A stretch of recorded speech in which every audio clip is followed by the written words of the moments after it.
Hello friends, ಎಲ್ರಿಗೂ ನಮಸ್ಕಾರ. ಇವತ್ತಿನ ವಿಡಿಯೋದಲ್ಲಿ ತುಂಬಾ ಸಿಂಪಲ್ ಆಗಿ ನಾಟಿ ಕೋಳಿ ಸಾಂಬಾರು ಯಾವ ರೀತಿ ಮಾಡೋದು ಅಂತ ತೋರಿಸ್ತಾ ಇದ್ದೀನಿ. ಮೊದಲಿಗೆ ನಾನಿಲ್ಲಿ 1 kg ಅಷ್ಟು ನಾಟಿ ಕೋಳಿನ ನೀಟಾಗಿ ಕ್ಲೀನ್ ಮಾಡಿ ಇಟ್ಕೊಂಡಿದ್ದೀನಿ.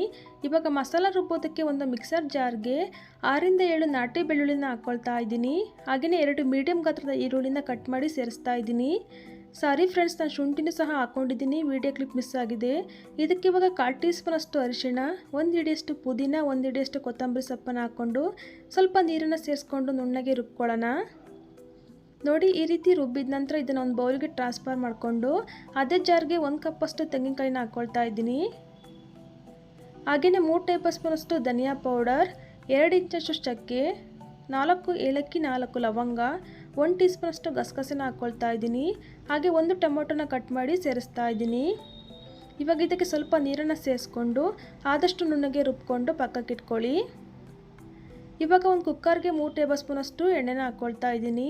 ಎಣ್ಣೆ ಚೆನ್ನಾಗಿ ಬಿಸಿಯಾದ ನಂತರ ಒಂದು ಈರುಳ್ಳಿನ ಕಟ್ ಮಾಡಿ ಸೇರಿಸ್ತಾ ಇದ್ದೀನಿ. ಈರುಳ್ಳಿ ಸ್ವಲ್ಪ ಕಲರ್ ಚೇಂಜ್ ಆದ ನಂತರ ನಾವು ಮೊದಲೇ ರುಬ್ಬಿಟ್ಕೊಂಡಿದ್ವಲ್ಲ ಈರುಳ್ಳಿ, ಬೆಳ್ಳುಳ್ಳಿ, ಶುಂಠಿ ಪೇಸ್ಟ್ನ ಹಾಕಿ ಚೆನ್ನಾಗಿ ಫ್ರೈ ಮಾಡ್ಕೊಳ್ಳಿ. ಯಾಕೆಂದರೆ ನಾವು ರುಬ್ಬೋದಕ್ಕೆ ಹಸಿ ಮಸಾಲೆ ಹಾಕ್ಕೊಂಡಿರೋದ್ರಿಂದ ಸ್ವಲ್ಪ ಹಸಿ ವಾಸನೆ ಹೋಗೋವರೆಗೂ ಫ್ರೈ ಮಾಡ್ಕೊಳ್ಬೇಕಾಗತ್ತೆ. ಈ ರೀತಿ ಸೈಡಲ್ಲಿ ಎಣ್ಣೆ ಬಿಡೋದಕ್ಕೆ ಶುರುವಾದ ನಂತರ ಇದಕ್ಕೆ ಚಿಕನ್ ಹಾಕ್ಕೊಳ್ತಾ ಇದ್ದೀನಿ.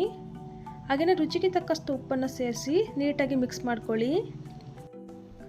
ಹಾಗೆ ಫ್ರೆಂಡ್ಸ್, ತುಂಬ ಜನ ವೀಡಿಯೋಸ್ ನೋಡ್ತಾ ಇದ್ದೀರಾ, ಬಟ್ ಯಾರು ಕೂಡ ಸಬ್ಸ್ಕ್ರೈಬ್ ಮಾಡ್ತಾ ಇಲ್ಲ. ಪ್ಲೀಸ್ ವೀಡಿಯೋಸ್ನ ಲಾಸ್ಟ್ವರೆಗೂ ನೋಡಿ ಸಬ್ಸ್ಕ್ರೈಬ್ ಮಾಡ್ಕೊಳ್ಳಿ. ಇದರಿಂದ ನಮಗೂ ಕೂಡ ಹೊಸ ವೀಡಿಯೋ ಮಾಡೋದಕ್ಕೆ ಮೋಟಿವೇಶನ್ ಸಿಗುತ್ತೆ. ಇವಾಗ ನೀಟಾಗಿ ಮಿಕ್ಸ್ ಮಾಡ್ಕೊಂಡ ನಂತರ ಮುಚ್ಚಳ ಮುಚ್ಚಿ ಒಂದು 5 ನಿಮಿಷ ಬೇಯಿಸ್ಕೊಳ್ಳೋಣ.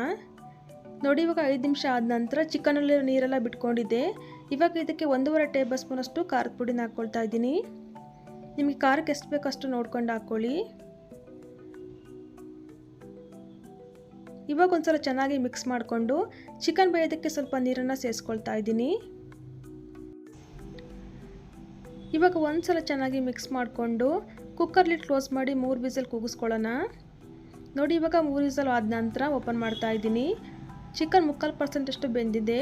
ಇವಾಗ ಸ್ಟವನ್ನು ಆನ್ ಮಾಡಿ ನಾವು 2ನೇ ಸಲ ರುಬ್ಬಿಟ್ಕೊಂಡಿದ್ವಲ್ಲ ಕಾಯಿ ಮಸಾಲ, ಅದನ್ನು ಸೇರಿಸ್ಕೊಳ್ತಾ ಇದ್ದೀನಿ.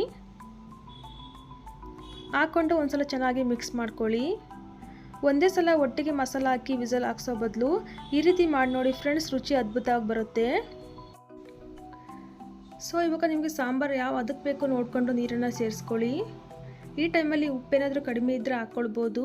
ನನಗೆ ಸ್ವಲ್ಪ ಉಪ್ಪು ಕಡಿಮೆ ಅನಿಸ್ತು, ಹಾಗಾಗಿ ಸ್ವಲ್ಪ ಉಪ್ಪನ್ನು ಹಾಕಿ 6 ರಿಂದ 7 ನಿಮಿಷ ಕುದಿಯೋದಕ್ಕೆ ಬಿಡಬೇಕು. ನೋಡಿ, ಇವಾಗ ಚೆನ್ನಾಗಿ ಕುದಿ ಬಂದಿದೆ. ಸೂಪರಾಗಿ ನಾಟಿ ಕೋಳಿ ಸಾಂಬಾರು ರೆಡಿಯಾಗಿದೆ. ಇದು ಮುದ್ದೆ, ಚಪಾತಿ, ರೈಸ್ ಎಲ್ಲದಕ್ಕೂ ಸೂಪರಾಗಿರುತ್ತೆ. ಇವತ್ತು ನಾನು ಮುದ್ದೆ ಜೊತೆ ಸರ್ವ್ ಮಾಡಿ ತೋರಿಸ್ತಾ ಇದ್ದೀನಿ. ಆಹಾ, ರುಚಿ ಮಾತ್ರ ಅದ್ಭುತವಾಗಿತ್ತು. ನೀವು ಸಹ ಈ ವಿಧಾನದಲ್ಲಿ ಟ್ರೈ ಮಾಡಿ ಹೇಗಿತ್ತು ಅಂತ ಕಮೆಂಟಲ್ಲಿ ತಿಳಿಸಿ. ನೋಡಿದ್ರಲ್ಲ ಫ್ರೆಂಡ್ಸ್, ಇವತ್ತಿನ ಈ ವಿಡಿಯೋ ನಿಮಗೆಲ್ಲ ಇಷ್ಟ ಆಯಿತು ಅಂತ ಅಂದ್ಕೊಂಡಿದ್ದೀನಿ. ಇಷ್ಟ ಆಗಿದ್ದರೆ ವಿಡಿಯೋಗೊಂದು ಲೈಕ್, ಶೇರ್, ಕಮೆಂಟ್ ಮಾಡೋದನ್ನು ಮರಿಬೇಡಿ. ಮತ್ತಷ್ಟು ಈಸಿ ರೆಸಿಪಿಗಾಗಿ ನಮ್ಮ ಚಾನಲ್ನ ಸಬ್ಸ್ಕ್ರೈಬ್ ಮಾಡ್ಕೊಳ್ಳಿ. Thank you for watching.